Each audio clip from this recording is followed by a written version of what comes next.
Cristo é meu Rei. O Senhor esteja convosco. Ele está no meio de nós. Proclamação do Evangelho de Jesus Cristo segundo Marcos.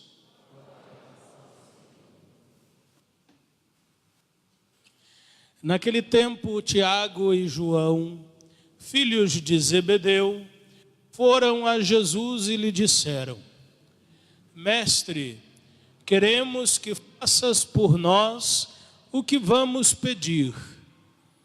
Ele perguntou: O que quereis que eu vos faça?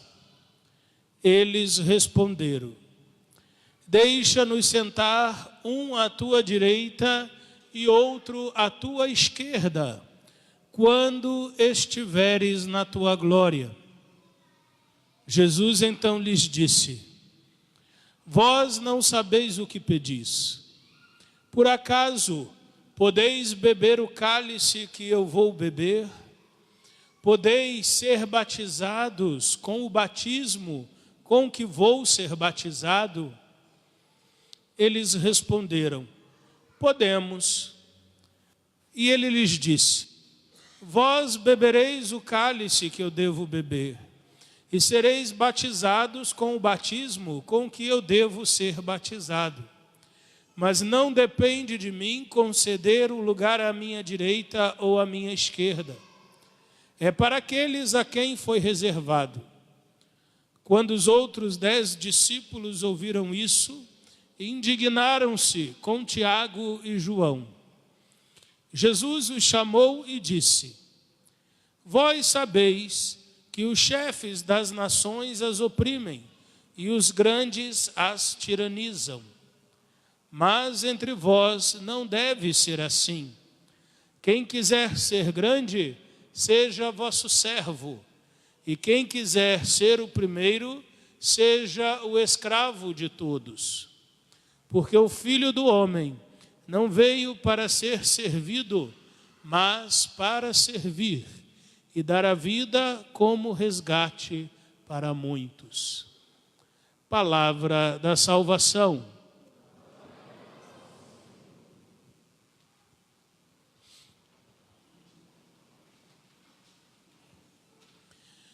Caríssimos irmãos, minhas irmãs, no início da Santa Missa, vos dizia que Jesus nos alerta a seus discípulos e a nós sobre 3 grandes perigos desses 2 domingos que celebramos: a riqueza, o poder e a fama. 3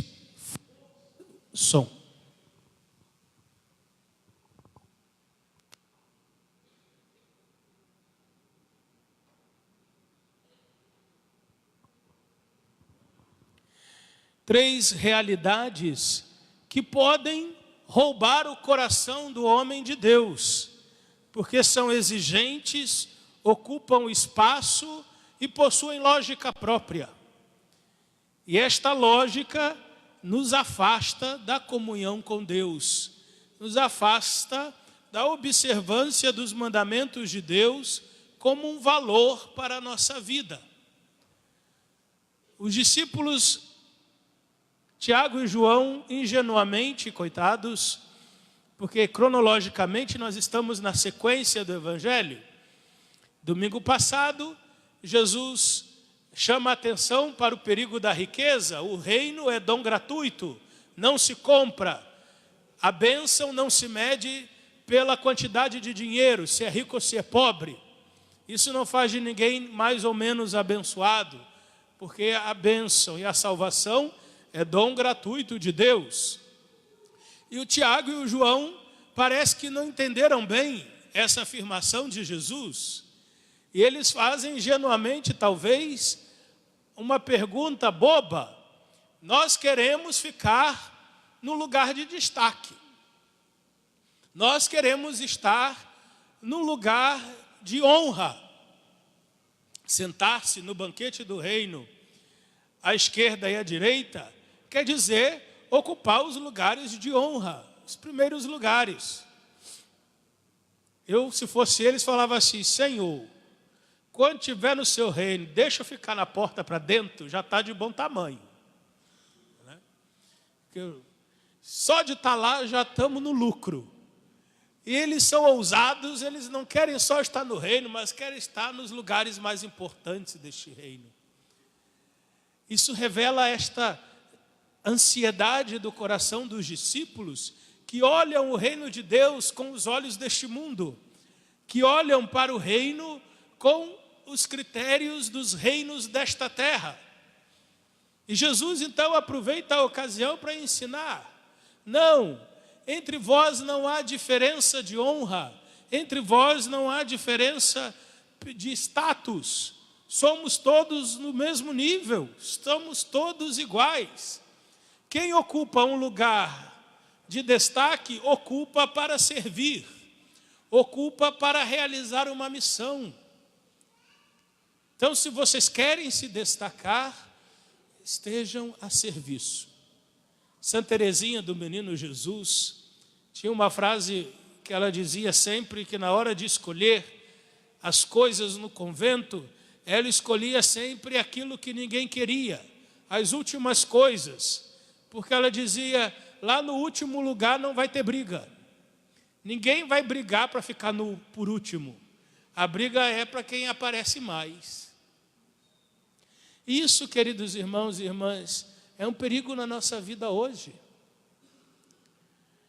Talvez não aquela fama midiática, mas esse desejo que a sociedade atual produz no nosso coração, na nossa mente, né, sobretudo com as redes sociais, que a gente tem que ser visto, a gente tem que ser querido por todos, tem que ser bem falado por todo mundo. A gente está sempre querendo talvez saber o que os outros acham de mim. E aquele medo de ter alguém que não goste, que discorde ou que não concorde. Isso vai criando em nós uma ansiedade, uma preocupação que vai nos afastando rapidamente da verdade de nós mesmos.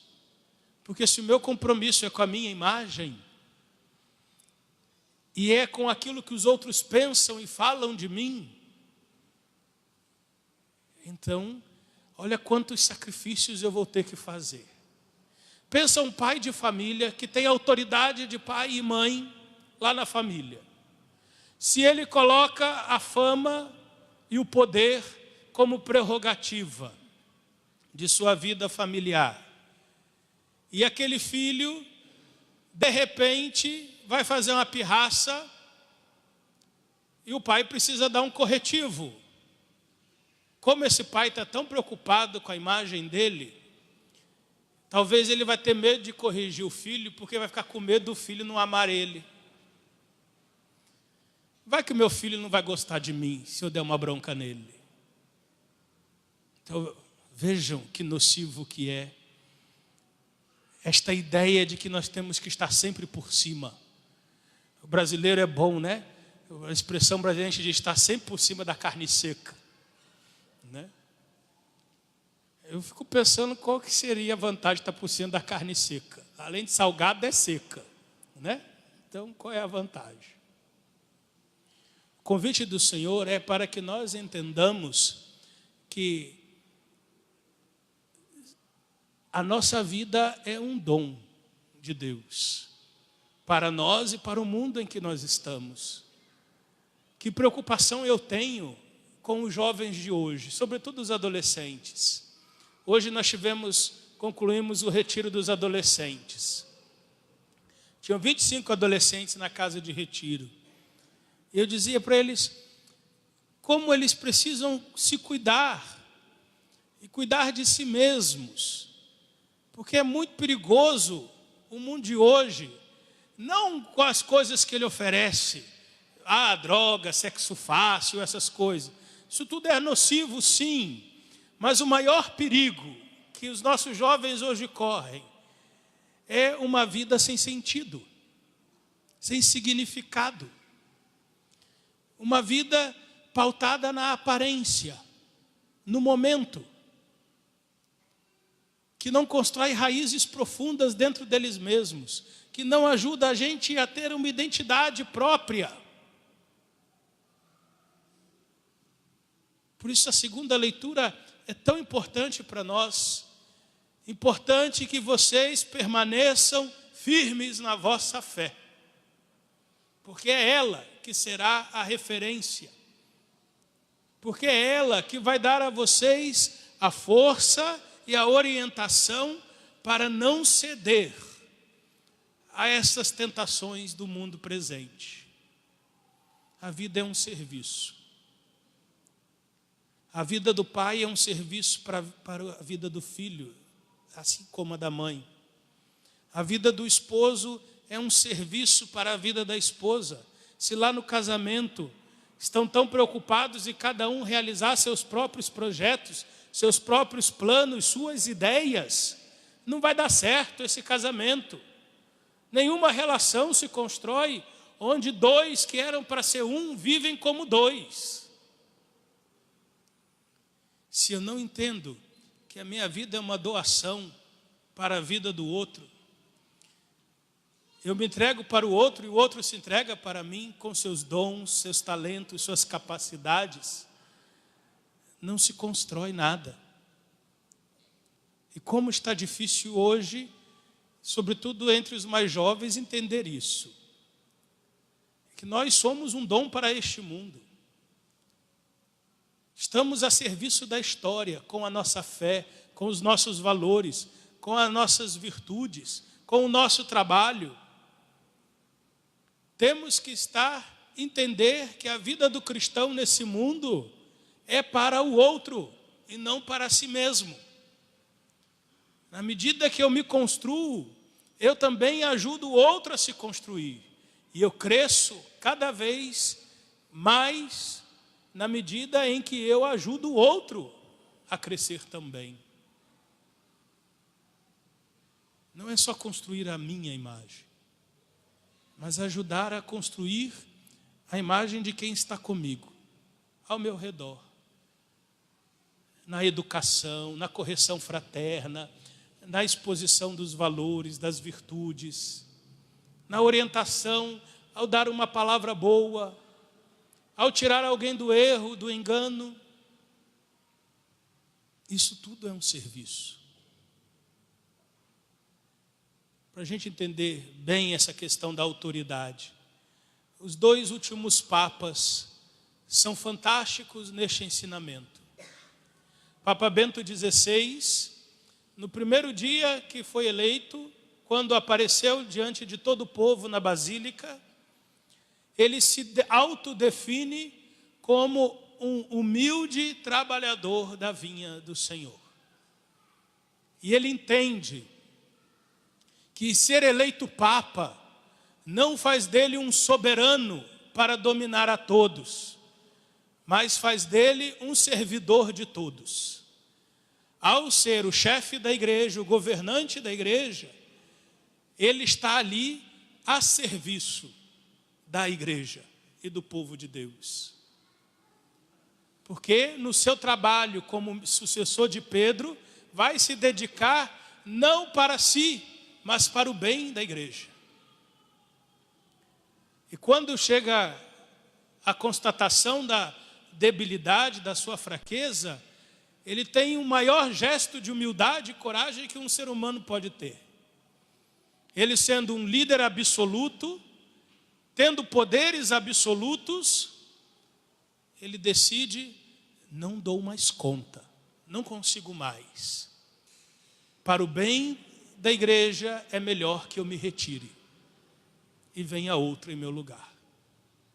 Alguém que entende que o poder que tem não é dele, mas ele exerce para servir ao outro. Papa Francisco, então, nem se fala, né? Francisco, já no primeiro dia, ele diz, olha, foram buscar o Papa lá no fim do mundo. Então agora, antes que o Papa abençoe vocês, Francisco se inclina, vocês rezem pelo Papa. abençoem vocês ao Papa, para que o Papa possa abençoar vocês. Ou seja, eu fui colocado aqui para servir a vocês, não para dominar, mas para ajudar, mesmo quando corrige, mesmo quando repreende, quando define, faz isso pensando no bem dos irmãos. Se a gente olha para os nossos políticos, como seria bom se eles entendessem isso de uma vez por todas. Que o cargo que eles recebem não é para eles, é para servir ao povo. A autoridade que lhes é dada, não é dada para eles, é dada para o povo. Para que possam ajudar os mais fracos, os mais pobres, os mais necessitados. Mas o que a gente vê é que quando coloca o poder em cima, a primeira coisa que faz, esquece quem estava embaixo. E que um dia estava embaixo também. Eu andei pensando muito isso esta semana.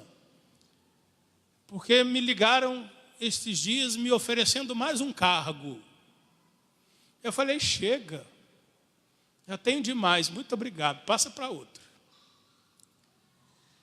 E aí depois eu fiquei pensando, tinha umas coisas aqui da paróquia para resolver, e eu caí assim, tive um choque de realidade, né?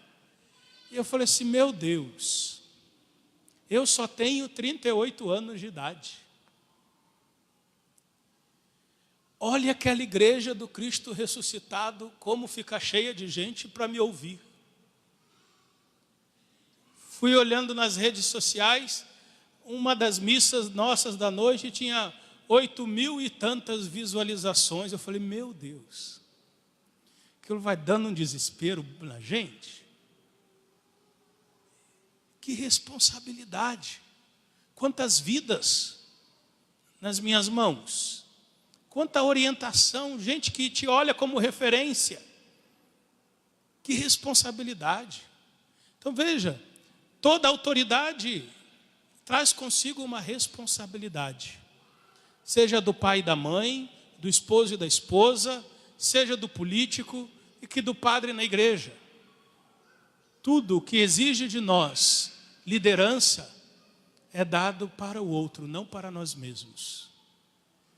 Que Deus nos ajude, irmãos e irmãs, a construirmos a nossa vida nesta consciência de que a gente não se basta, nós precisamos de Deus e da sua graça. E a vida que Ele deu a nós, Ele deu como dom, não para nossa autossatisfação, mas para que na construção e na realização da minha vocação, eu também ajude o mundo e esse momento da história a encontrar um caminho que seja bom e conduza o homem à salvação eterna.